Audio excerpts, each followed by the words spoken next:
Hello and welcome back to this second lecture on Charles Dickens' The Signalman. We'll continue with probing the anxieties of the Victorian age as reflected in this Gothic short story.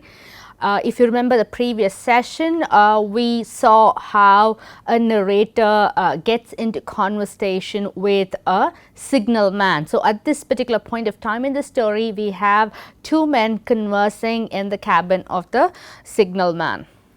So this is the assessment that we have about this railway servant from the opinion of the narrator, who is looking at the world that he finds there through his lens. So this is his assessment. In a word, I should have set this man down as one of the safest of men to be employed in that capacity, but for the circumstance that while he was speaking to me, he twice broke off with a fallen colour, turned his face towards the little bell when it did not ring, opened the door of the heart, which was kept shut to exclude the unhealthy damp, and looked out towards the red light near the mouth of the tunnel. On both of those occasions, he came back to the fire with the inexplicable air upon him, which I had remarked without being able to define when we were so far asunder.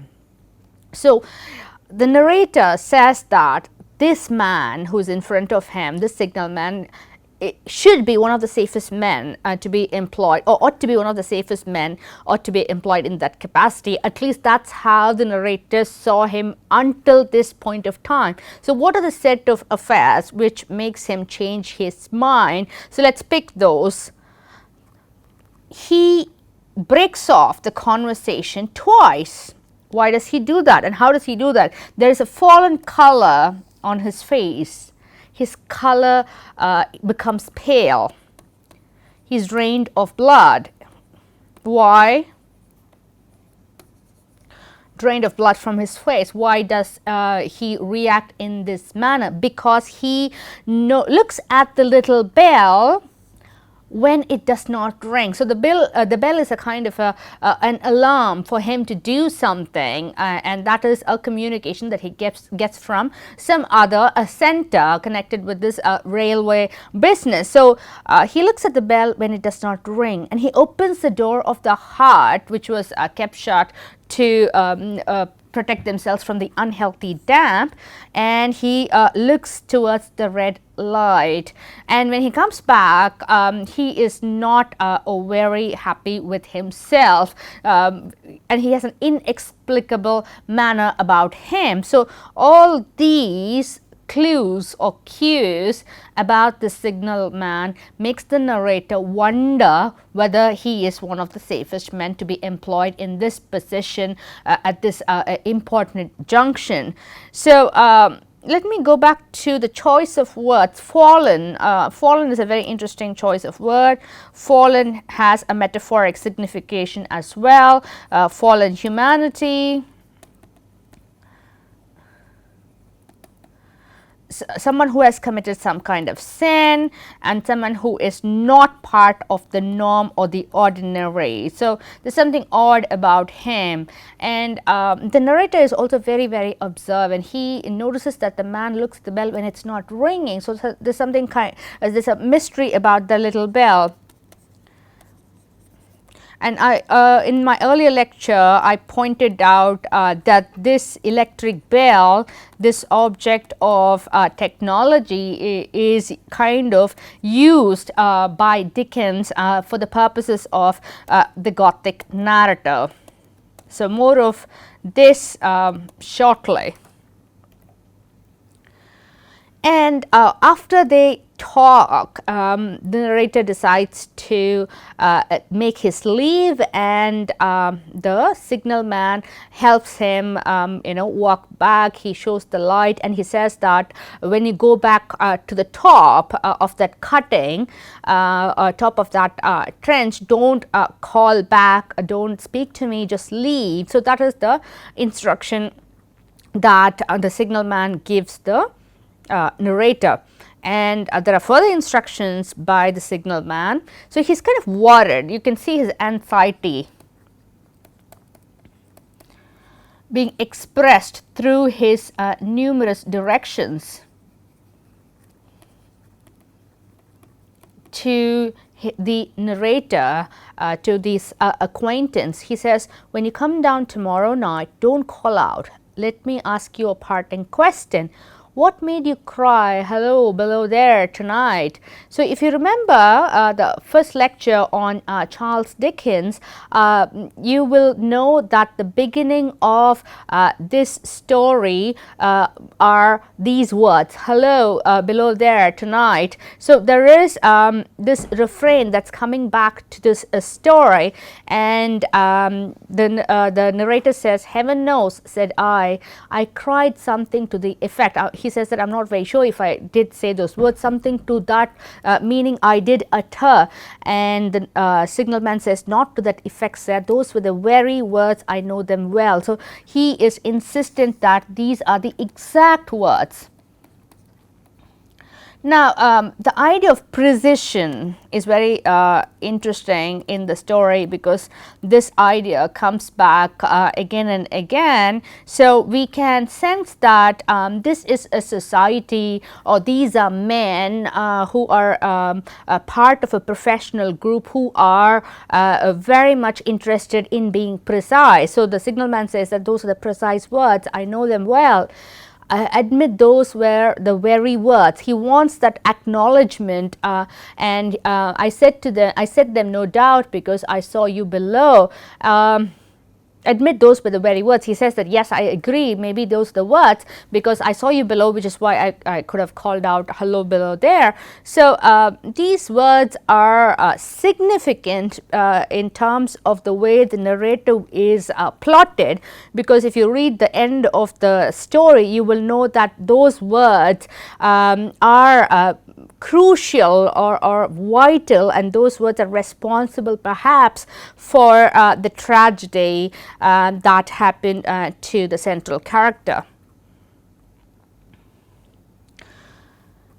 Now, the narrator comes back to the signalman the second time the next night. They have an arrangement to meet the next day, and he comes back the second time, and they have a conversation, and the signalman asks him about those words, and then the signalman also tells him that he's troubled deeply.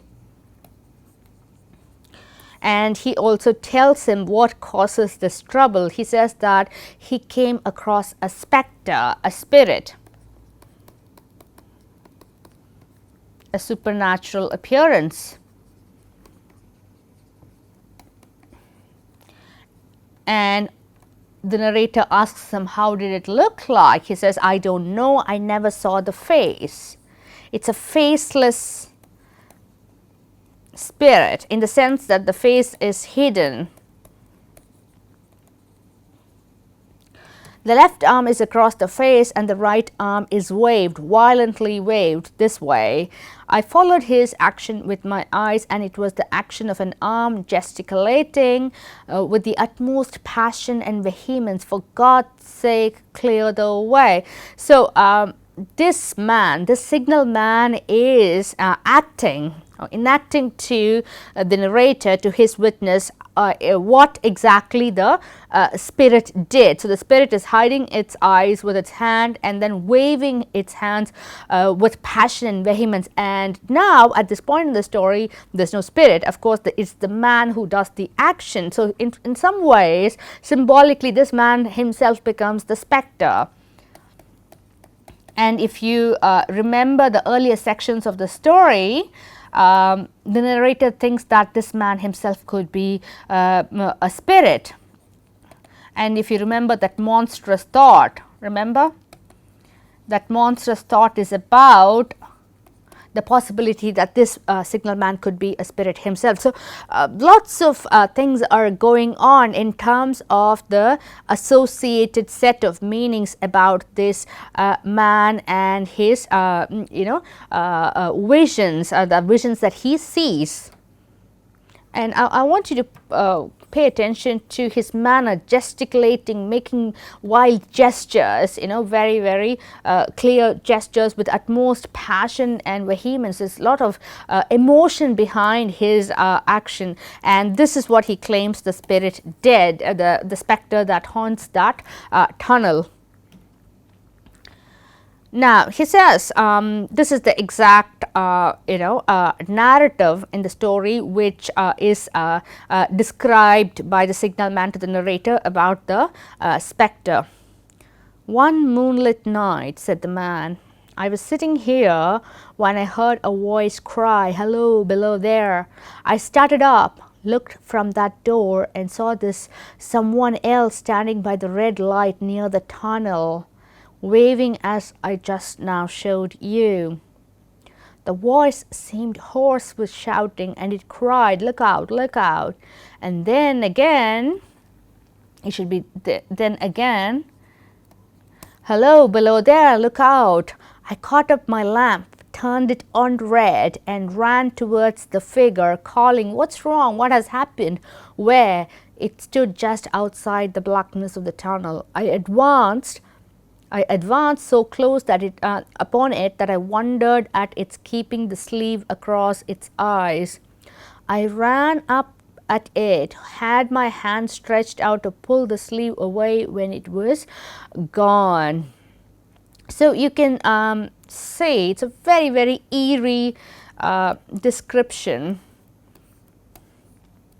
of what had apparently happened. And again, there the words are, "Hello, below there." So you can see why the signalman is so fussy about these set of words, because he claims that these words were uttered by this spectre, by this ghost some time ago, and it's very odd and it's very strange that those same words are uttered by the narrator, who is saying those words and calling out to get the attention of the signalman the first time he comes into this story. So this evocation of the same idea is what makes the signalman be frightened about this narrator. So that's one thing. The other thing is that he tells the narrator that as he is trying to get near to the spectre, it's moving away, and initially this man doesn't think that this is a ghost. He thinks it's an ordinary figure, a man who is giving the signalman some kind of alarm to prevent some kind of disaster. So he is trying to get to this man, and look at the way he's trying to pull the sleeves from its eyes, and at this point it disappears. So it's a ghost which is clothed, which is trying to not see something which is horrible in front of its eyes. So that's what we have here. It's a ghost that is affected by the tragedy that it apparently sees. So this is a fantastic scene which captures the past according to the signalman. And the signalman says that I telegraphed both ways. An alarm has been given. Is anything wrong? The answer came back both ways, all well. So as soon as he sees this spectre, he communicates with the other points in the railway network, and everybody says that everything is fine, nothing to worry about. And now we have this passage here which shows us the reactions of the narrator, and the narrator is kind of slightly disturbed by this claim that the signalman has made about seeing a vision, a spectre, a spirit. And he writes that, resisting the slow touch of a frozen finger tracing out my spine, I showed him how that this figure must be a deception of his sense of sight, and how that figures originating in disease of the delicate nerves that minister to the functions of the eye were known to have often troubled patients, some of whom had become conscious of the nature of the affliction and had even proved it by experiments upon themselves. So the narrator becomes wary. That's what we see here. He becomes cautious. So, yet despite his rational attitude, we see a rational attitude here, of course. Despite his rational attitude, he is slightly frightened, and that is indicated by this set of words here. He is trying to resist the frozen finger tracing out his spine, the fear which is a kind of trying to run down his spine. He is trying to resist that fear, not get caught up in this narrative of the signalman, and he believes that this vision, the spirit that he sees, must be a deception of his senses. The signalman is mistaken, he is perhaps hallucinating, and this hallucination could be caused by some kind of disease of the nerves, and it's such a disease that makes the eye think that it is seeing certain things which are not there. And in fact, some patients who have been afflicted by this nervous disorder have proved this fact by experiments that they have participated in to prove this point. So, the narrator feels that this is the effect of some kind of nervous disorder. The ideas that the signalman have about seeing ghosts is a result of the disease that he possibly has. Now, and he further goes on to say, just listen. He tells the signalman, just listen to the wind, listen to the sounds that are made in this environment. And he says, as to an imaginary cry, said I, do but listen for a moment to the wind in this unnatural valley, while we speak so low, and to the wild harp it makes of the telegraph wires.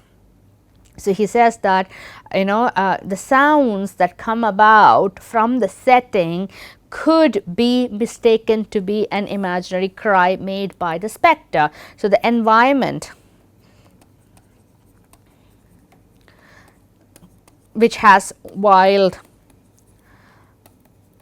natural aspects, this is the desolate isolated spot, and the wind can make the telegraph wires make a noise which can be mistaken for something supernatural. So, something in the environment perhaps is making this signalman imagine things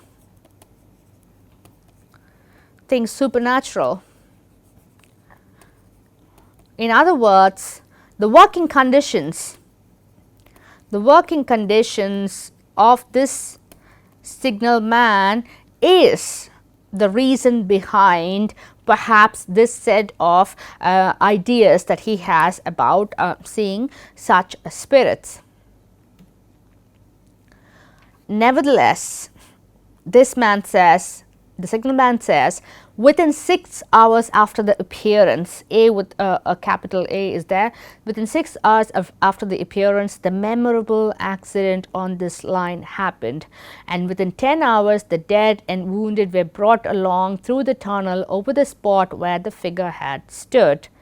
So, he says that what you think may be something, but what happened after the appearance of the ghost is that there was a big accident and lots of dead and wounded people, passengers from the train, were brought through this tunnel and to the exact place where he saw the spectre. So, what this signalman is claiming is that the spectre is a warning for tragedies that are about to happen.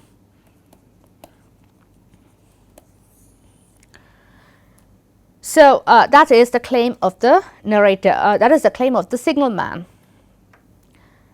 This, he said, again laying his hand upon my arm and glancing over his shoulder with hollow eyes, was just a year ago. So, this happened, this railway accident happened just a year ago. 6 or 7 months passed, and I had recovered from the surprise and shock when one morning, as the day was breaking, I, standing at the door, looked towards the red light and saw the spectre again. He stopped with a fixed look at me. So, he says that the spectre did come back for the second time. It came back to that exact spot near that red lamp. So it's warning me again. So that is his assumption. So the red light is somehow a signification of danger, of tragedy, of some kind of terrible trouble to come. And this is really interesting because it happens again. And now, after the appearance of this specter, something terrible happens again.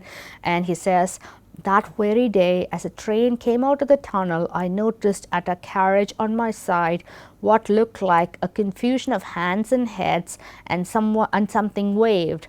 I saw it just in time to signal the driver stop. He shut off, put his brake on, but the train drifted past here 150 yards or more. I ran after it, and as I went along, heard terrible screams and cries. A beautiful young lady had died instantaneously in one of the compartments and was brought in here and laid down on this floor between us. So, he seems to prove his point. He says that the specter appeared, and on the same day there was a tragic death of a young woman on the train. So the train is going past, there's some kind of noise and confusion that he can see inside a compartment, and he calls the driver to stop the engine, but an engine cannot be stopped very quickly, so it kind of goes past 150 yards and stops. And then this man runs after the train, and soon there are screams and cries, and a beautiful young lady has apparently died, and the body of that young woman is brought to this cabin and laid down on this floor, just in the spot between the two men who are there in the cabin talking. So this is a perfect Gothic atmosphere. We have the death of a young woman. Beautiful young woman. And that is one of the hallmarks of Gothic narrative, classic Gothic narrative. Now, we don't know what caused the death of the young woman. That's a mystery. All that we know is it happens suddenly, and it is terrible. And look at the way in which the signalman brings the past to the present. He points to that space between the two men inside the cabin and says, this is the exact place where she was laid. So he makes it very, very tangible and real. It's almost as if he is seeing that body once again there in his mind, laid out between the two of these figures. So it's a very eerie evocation of the past. And there's something inexplicable about the tragedy. There's no cause given, and that in itself is a puzzle. What causes this death in a object which is made due to technological advancement? So there is a lot of rationality, reason, experiment, and other associated ideas which have worked to create this massive set of objects which are moving on the rail track, and we have an inexplicable death that's happening inside its compartment. So we have two very contrary ideas brought together in this particular moment in the story. Now, the specter is back again, claims the signalman. The specter came back a week ago.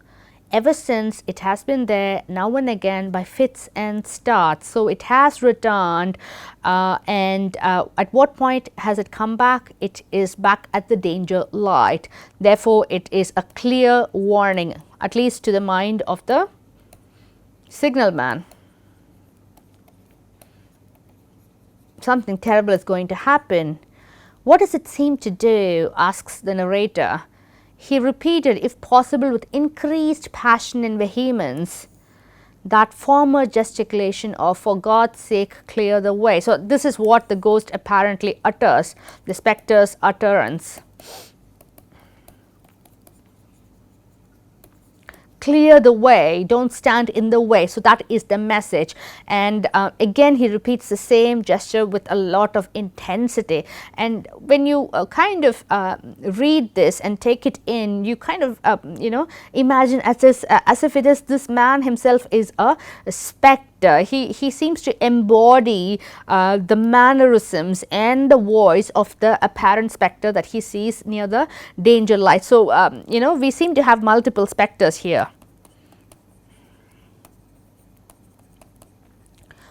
The signalman is one, if not literally, symbolically.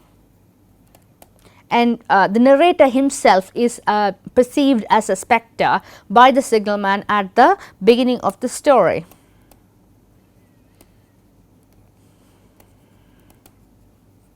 And there will be other specters.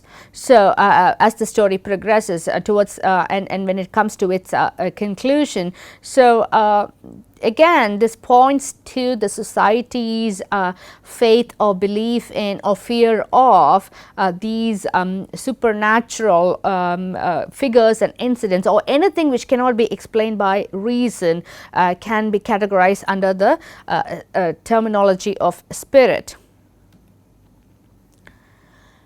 So the narrator is trying to make sense of all the information that comes to him from this very anxiety ridden signalman, and he catches at a particular information. He says that, did it ring your bell yesterday evening when I was here and when you went to the door? So he thinks back to the previous night, and he remembers the fact that the electric bell was looked at by the signalman while they were conversing, and he suddenly goes out of the door to check. So he asks about that, and he says twice. Why? See, said I, how your imagination misleads you. My eyes were on the bell and my ears were open to the bell, and if I am a living man, it did not ring at those times. No, nor at any other time except when it was rung in the natural course of physical things by the station communicating with you. So the narrator comes up with an objection. So this is basically an objection to the claim that the specter was calling him.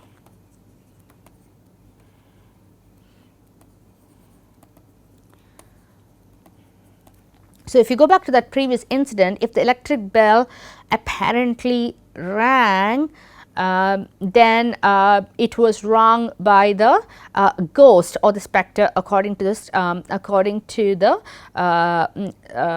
signalman. But the narrator claims that the bell did not ring at those times, even though this man looked at it, even though the signalman looked at it, and he says that it did not ring except when the station called you and you did communicate with them. So it did not ring at any other point, and therefore he feels that this signalman is imagining things. And look at the way this is in capitals. He is really very sure that the bell did not ring. And let's see what this signalman has to say to this claim. He shook his head. I have never made a mistake as to that yet, sir. I have never confused the specter's ring with the man's. The ghost ring is a strange vibration in the bell that it derives from nothing else, and I have not asserted that the bell stirs to the eye. I don't wonder that you failed to hear it, but I heard it. Now you can clearly see the difference between the real ring and the apparent ring imagined by the signalman. He says that there is a difference. The specter's ring is about some kind of vibration, he says, and it is a strange vibration, and he says that you can't hear it it can be heard only to him, only to the signalman, and it is not also easily visible. You can't even see it vibrating. So it's a special kind of message or some kind of vibration that can only be noticed by the signalman. I'm interested in the word vibration because this vibration is also used in connection with the appearance of the train, the vibrating motion, the pulsating movement on the rail tracks, which is followed by the speeding train down the rail track. So, it's very interesting that the word is again used by the signalman to talk about the movement of the bell. So, if he says that it can only be visible or heard only to him, then there is no arguing with that. And the narrator asks, and did the spectre seem to be there when you looked out? And he claims it was there. It was there. He asserts that. So, we can see two voices coming through. One is the voice of reason, which is that of the narrator. Other is the voice of the spirit world, or faith in the supernatural, and that is that of the signalman. It's very strange that this man associated with technology and modern means of transportation is the one who really believes in all these spiritual things and figures, and he is very, very confident that it was there at both those times when the bell vibrated, and he claims to have seen it. Now, the narrator is at a loss what to do, and then he quickly comes up with a solution, and he says, will you come to the door with me and look for it now? He says, come out and let's look for the spectre now. Let's see whether it is there near the red light. The signalman bit his underlip as though he was somewhat unwilling, but arose. I opened the door and stood on the step while he stood in the doorway. There was the danger light. There was the dismal mouth of the tunnel. There were the high, wet stone walls of the cutting. There were the stars above them. Do you see it? I asked, taking particular note of his face. His eyes were prominent and strained, but not very much more so perhaps than my own had been when I had directed them earnestly towards the same spot. No, he answered, it's not there. Agreed, said I. So the narrator says that yes, it's not there because I can't see it. The narrator can't see it. So he kind of comes to the conclusion that this man at this point of time is not hallucinating because he is not noticing it. And if you look at the description of the tunnel, look at the way the word dismal is used and the word mouth. So the mouth of the tunnel is dismal, it's bleak. It has a whole lot of negative associations. And the narrator does take a look at the man who is looking at the red lamp, and he can see that his eyes are prominent, perhaps bulging, and they are strained, and he is sympathetic. The narrator is sympathetic because he also thinks perhaps his own eyes are like that when he is looking at the eerie red light at this dark setting, and everything is in darkness. There are the wet stones of the cutting, the stones are jagged, if you know from previously, and there is just the stars. There are darkness, but there is nothing very comforting about this setting.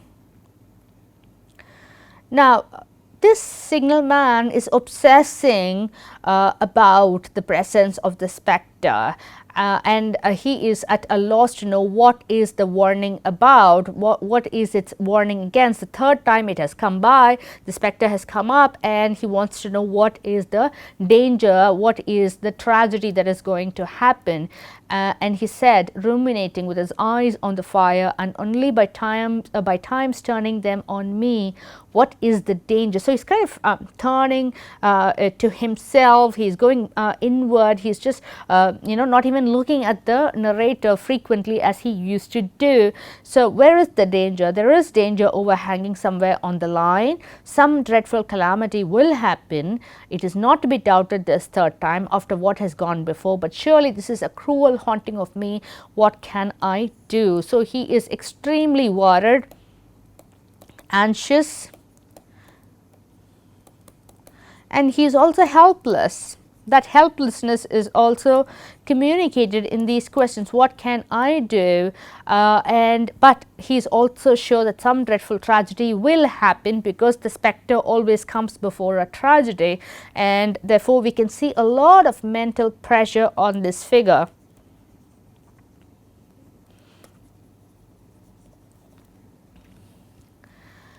And he says that if I communicate to the station, if I communicate to all the stations on this line, and they will get back to him saying that everything is fine, they would think I was mad.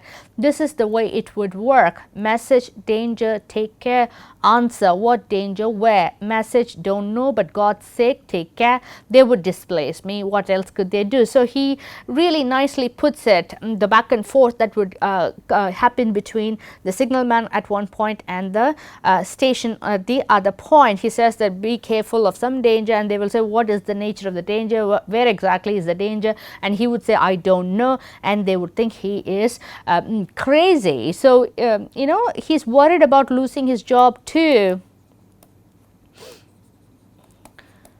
because unnecessary caution would indicate that he is paranoid, and they would displace him. So displacement is a fear, it's a real fear for this man. At the same time, he's very conscientious, he's worried about the loss of lives or injury, and he wants to do something about it. So he's a real quandary, he's in a real complex situation.